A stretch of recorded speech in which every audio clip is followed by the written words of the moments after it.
I don't know anybody who knew who this band was when they were initially around in the early 80s. And I think that they only recorded a single and some demo stuff back in around like 82 through 86. And they disappeared. In 2011, they put out their debut album and one more after that. And I think they're fantastic records. Great metal records. Anyway, I thought I'd show off a few albums that I've been listening to over the last few days, and then I got some stuff in the mail over the yesterday and today that I thought I'd show. Grim Reaper, See You in Hell, classic 1984 record, one of my favorites. I've been listening to this record since I was 10. I was at a friend's house, and we stumbled across his dad's tape collection, and the album was there. It was in there, and it had no cover, but Grim Reaper, gotta play that, right? And so threw that on the tape player, and that was it. I took that tape home that day. I traded my friend for something. Hope he told his dad. Anyway, took it home, wore it out, traded somebody else for another tape, wore it out, eventually got the CD. Now in the early 90s, when I bought the CD for it, to replace my, I think my third tape at that point, because I kept wearing it out. I think probably around 92 or something, I bought it on CD, and it was a Japanese press, and it was unlistenable. It's so trebly, it was couldn't listen to it. No bass, no nothing. It was just really high pitch frequencies. So tracked down an original press on vinyl, and that was my go-to copy for a few years. Then found a better one, and eventually got I think every press of this record. But anyway, I'm just a big fan of this band. I love the first three records especially, and with Steve Grimmett, I followed him, rest in peace. I followed him through whatever he was doing. I think the first three Grim Reaper albums and the third Onslaught record, which he did the vocals for, I think that's just essential heavy metal listening. They call this new wave of British heavy metal, but by 1984 it was pretty far removed from that movement, and it doesn't really sound like that to me. It's just heavy metal with every now and then they throw out one of those heavy riffs, especially in the song All Hell Let Loose. That's just great. Anyway, second Annihilator record, Canadian thrash, Jeff Waters, great record. I got this one in the early 90s at some point when it came out. I listened to it for a whole summer, I remember. I love this record. I actually like this record more than the debut. I don't know if it's a better record than the debut, but for me, the nostalgia at least elevates it above the debut a little bit more.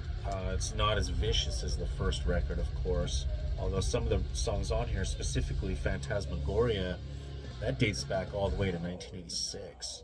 It was on their demo. So anyway, I love this record. It's a great record.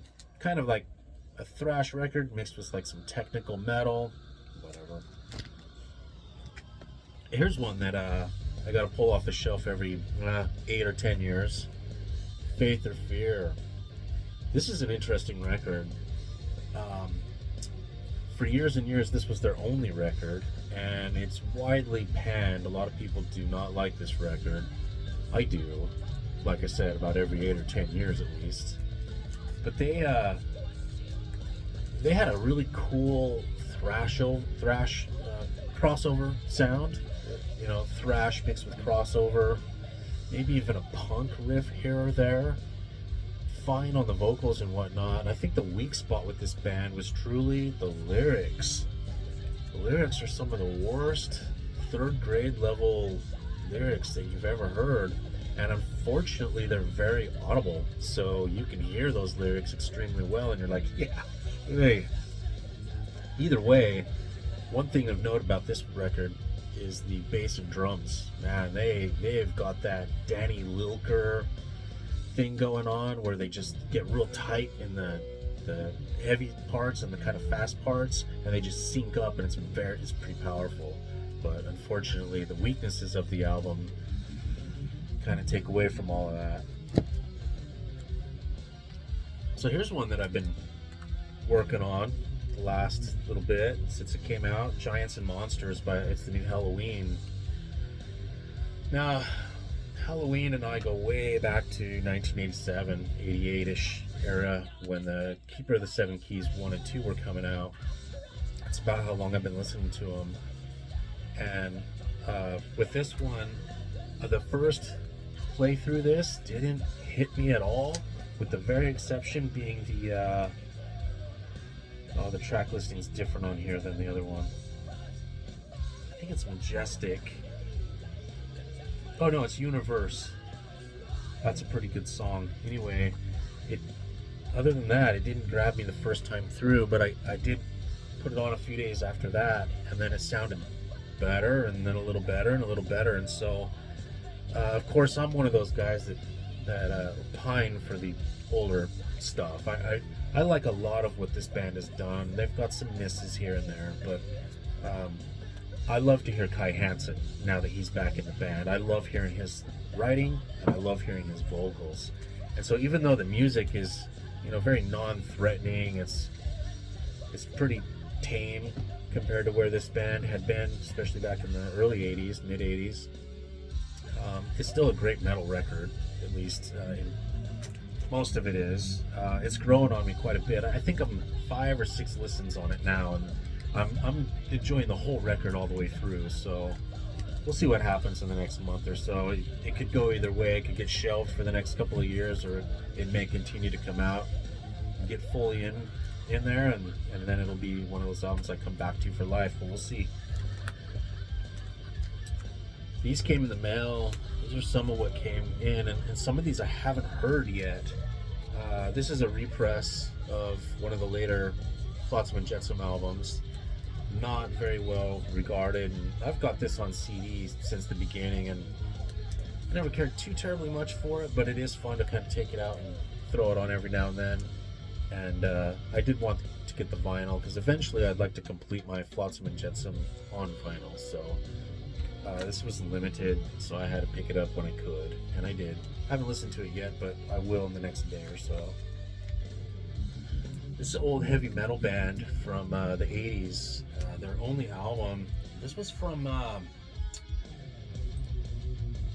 they were Danish, they were from Denmark, and I understand that they're heavy metal, 1984, and I haven't heard it yet, so I'm kind of curious to hear what this sounds like. It had kind of been on my, I have several lists that I kind of keep running in my head of things I'm looking for, and I think this was down on the 2nd or the 3rd tier of that list. So I ran across it for a pretty good deal, and it was in great shape. So here it is. I'll add that to my rotation.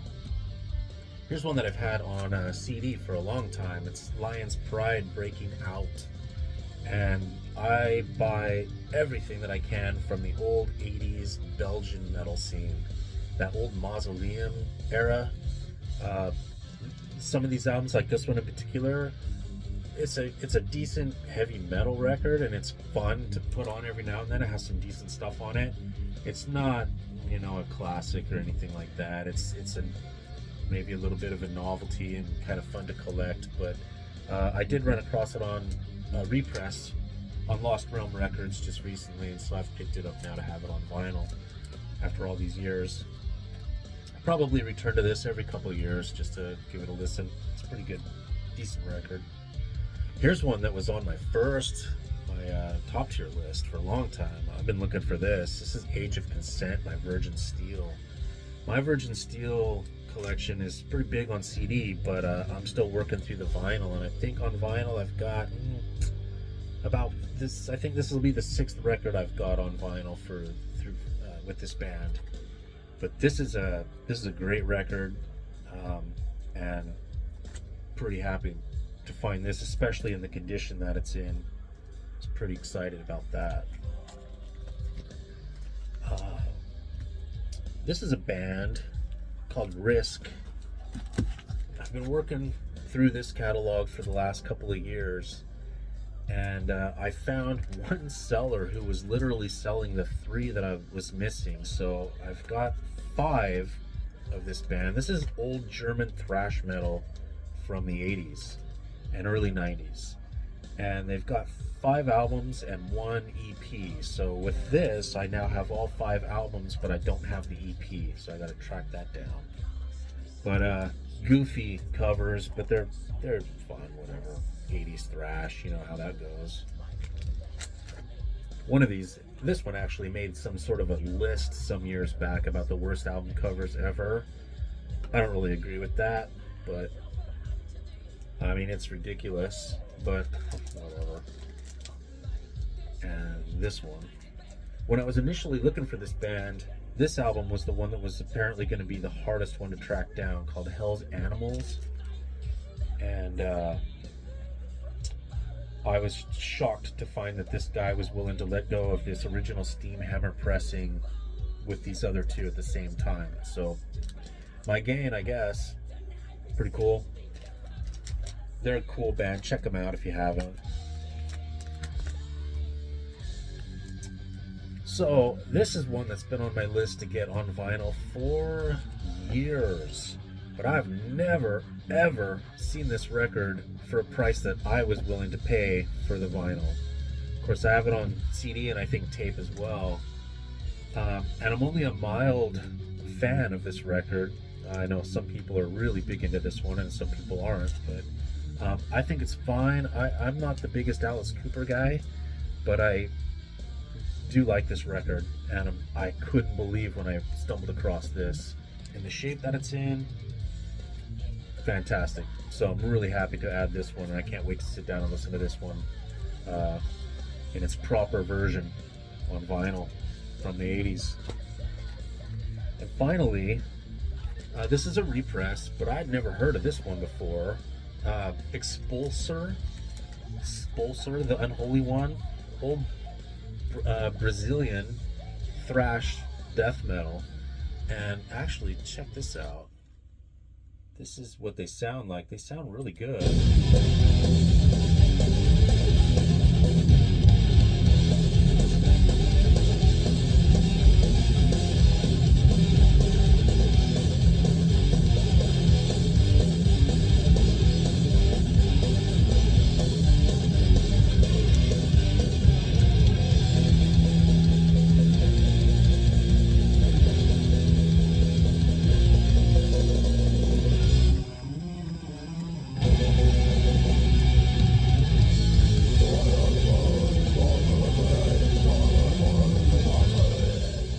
Yeah, you can hear the Sepultura influence on them.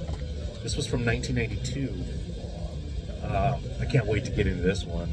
That sounds great. Great production too for that time frame. Grey Haze Records and backed by Congumilo Records, you know, the original Brazilian label. Anyway, that's some pretty cool stuff.